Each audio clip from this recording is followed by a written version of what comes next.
पसंद आए तो like share and subscribe. BADMASHBAHEN की कहानी। यह कहानी एक छोटे से गांव में एक बड़े परिवार की है, जहां दो बहनें रहती थीं। एक का नाम सुनीता था और दूसरी का नाम गीता था।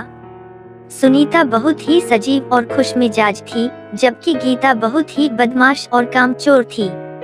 गीता को हमेशा से ही अपने बाल के लिए परेशानी थी। वह उन्हें लंबा करना चाहती थी, लेकिन उसके परिश्रम का खास असर नहीं होता था। इसके बजाय वह अपने बड़ी बहन सुनीता के जैसे दिखने का ज्यादा ध्यान देती थी। एक दिन जब सुनीता को गांव के मेले में गया हुआ था, तभी गीता ने उसकी एक बहुत ही प्यारी साड़ी चुरा ली। सुनीता बहुत ही दुखी हुई थी, क्योंकि वह साड़ी उसकी माँ की याद दिलाती थी, जो अब इस दुनिया में नहीं थी। जब सुनीता ने गीता से साड़ी के बारे में पूछा, तो गीता ने झूठ बोलकर कहा कि उसने साड़ी को खो दिया है। सुनीता ने इसे मान लिया, लेकिन अंदर ही अंदर उसे पता था कि उसकी बहन झूठ बोल रही है।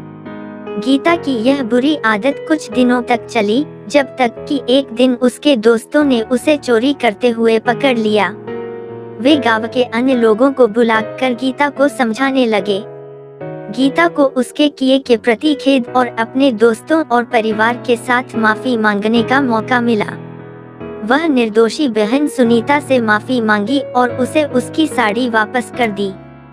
इस कहानी से हमें यह सीखने को मिलता है कि हमें अपने कर्तव्यों का पालन करना चाहिए और झूठ बोलने या अनैतिक कार्यों में नहीं पड़ना चाहिए।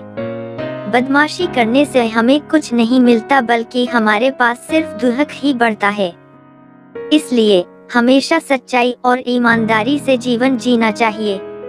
बच्चों को भी यह सिखाना चाहिए कि वे अपने कर्तव्यों को समझें और उन्हें पूरा करने का प्रयास करें। इससे उनका चरित्र भी मजबूत होगा और वे अच्छे नागरिक बनेंगे।